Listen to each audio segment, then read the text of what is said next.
everyone, welcome to Starchaeology Tarot. I am Desi, this is my channel.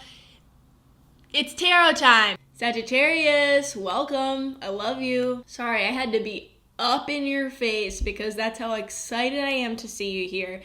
Thanks for being here, thanks for watching this video, thanks for liking and subscribing. Guys, big announcement, I started a Patreon this month. If you have found my work helpful at all, also, if you depend on these monthly astrological readings, or if you would like a more customized personal monthly reading with me at a highly discounted rate, go over, check out my Patreon. Actually, go this way down because it's in the description box below. And consider becoming a patron. There's different tiers there at all different prices. It's a really easy way to support this channel and also have access to all the tarot content that I create and help support me in the creation of more tarot content so that I can support you guys even more. That's what I want to do. That's my goal here. Moving forward, this is the first month, actually August, where I'm not posting all 12 signs for August tarot readings. I'm going to be rotating them. So one month it's fire and water signs. The next month it is air and earth. If you need your monthly astrological reading, definitely get over on Patreon. $8 a month gets you that and much more. And also supports me so that I can keep doing this and do it better, harder, faster, stronger for you.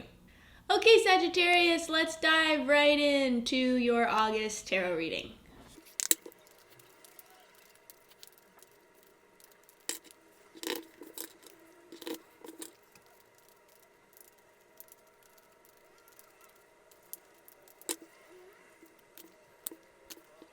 So, Sag, there's something that you are fighting for, that you're advocating for. Might be someone else. You're advocating for someone that you really care about, or perhaps a cause. Could also be you advocating for yourself here. I'm hearing advocating for your future. But it's a particularly tedious stage here in August of advocating, of fighting. And you are pushing through it. Part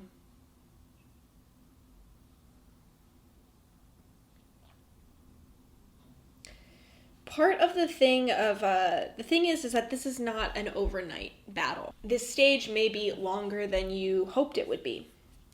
That doesn't mean that you won't reach the decision, the judgment, the call that you're hoping will be made. That doesn't mean you won't get there. But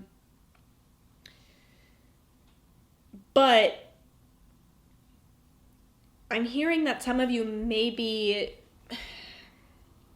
either the expectation is off, or you just you're expecting something different, or you're not quite sure you know how to sustain a longer struggle. For those of you for whom that is resonant, like, I don't know if I have it in me to sustain this struggle. The advice is the magician here. The advice is making sure that you take action with everything that you are given. Meaning that when an idea comes to you, when an opportunity is presented to you, when a decision is made outside of you that changes your conditions or could change your conditions, when you get inspiration, when you get a message from the divine, when you get a message from your higher self, when something comes to you in a dream, you name it, whatever it is, the point is that you yes and it, that you act on it, that you don't hold on to these things that you're being given, so that you have a big collection then to choose from, to choose the right action to take. Really, the key to sustaining yourself in this battle, it's not like jumping at the bit every second. But recognizing the things that come to you that are meaningful and that could be meaningful. And knowing that you don't need to, it's not the time for, sitting on those things and being passive. Action is really important right now. Action is very important.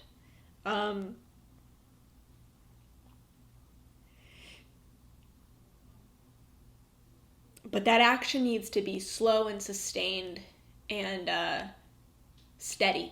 Like, it's just got to be steady action, a steady outpouring of action, not constant spewing. It's not sprinting over and over and over again. That's the struggle here I'm seeing for you. Also, the thing about the Magician card being at the bottom of the deck and just kind of informing all of these other cards is understanding that you have an unlimited potential here to create, to get through this stage and to get what you want. Your potential is unlimited. Like, I don't know if you're really seeing or recognizing or are aware of how powerful you are, Sagittarius, in this fight, in this advocacy. You are so incredibly powerful, and you have all resources at your fingertips. When I say all resources, I mean physical resources. I mean, you have the heart, you have the mind, you have the gut, the soul. This is the perfect storm of all of those things aligning to be used for you at your will. So use them thoughtfully. Use them thoughtfully and use them often. But that's not an excuse to, just go wild because you think if you push really, really hard, you'll end it sooner. You'll end the struggle, the fight sooner. No, this is more of a marathon. What's really going to push you past this stage of fighting, this 7 stage, is coming to terms with past experience as part of going beyond that past experience. You can't leave the past in the past. You can't leave this battle in the past unless you accept certain things about how the past has gone thus far. And I think that might have to do with taking different action this time, or more adjusting your action to being appropriate action so that you don't just keep revisiting action that you used to take, or pushing action that you used to take with hopes of a different result. There is a force greater than yourself that's leading and calling you here, and judgment is not judgment simply on your own life, your own past experiences, what you have done right or wrong, whatever that means, but really judgment on the nature of your existence and your role in the greater scheme of things, you being a part of something much bigger than yourself.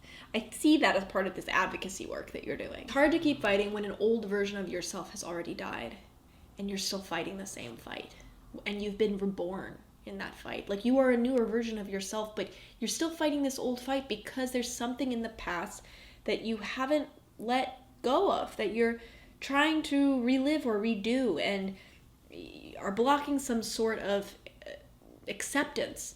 Another way to think about acceptance is how you judge the past, because when we judge the past in ways that don't support us or unkind to ourselves, I'm not saying you always have to be kind to yourself, like you need to lie to yourself. You can be honest about the past and still be honest in a way that supports your present moment and your future, and is still gracious to yourself and to others. And when we're not doing that, sometimes we end up attaching to the past or that past event kind of unintentionally, because we haven't been gracious in the judgment we've passed on it. And there is a smarter, deeper, wiser part of us that knows that and is attaching to it so that we can reevaluate it. We can reevaluate it with a different narrative that then allows us to let go of it and move beyond it, move past it. That's what really is going to liberate you from this battle. That's what's going to end this battle for you.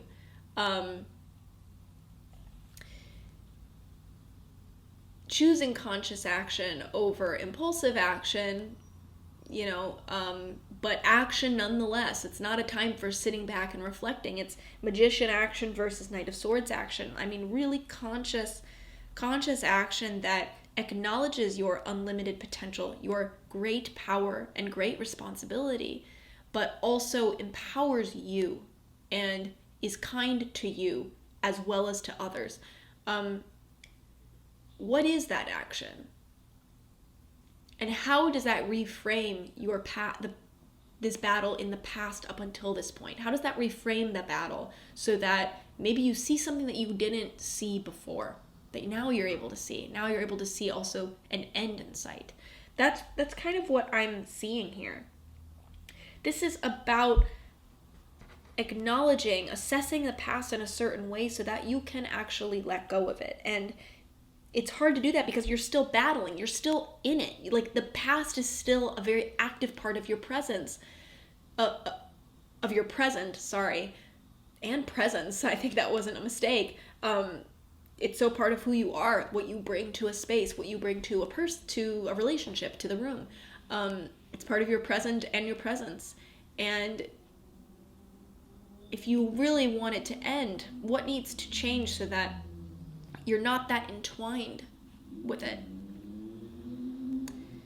Or is there a part of you that's, you think, maybe subconsciously not ending it because you are so entwined with it, and because you need it, because you're depending on that as a form of identifying yourself? Okay, Sag, I hope that was helpful. I would love to hear specifically how this looks for you in your life. This feels like this particular message feels so cryptic, and like it could look so many different ways for different people. I would love to hear how it looks for you in the details and conditions of your own life. If you would like to open up and comment below, I would love to hear from you. I'd love to connect with you. Thank you so much for supporting this channel. Please check out my Patreon below and see if you would like to support me at all in that way. Help me be better at supporting you. That's what that is for. So much more content is to come there for all of my patrons who join that community. I hope that you're a part of it. Sag, I love you. I'm rooting for you, and I will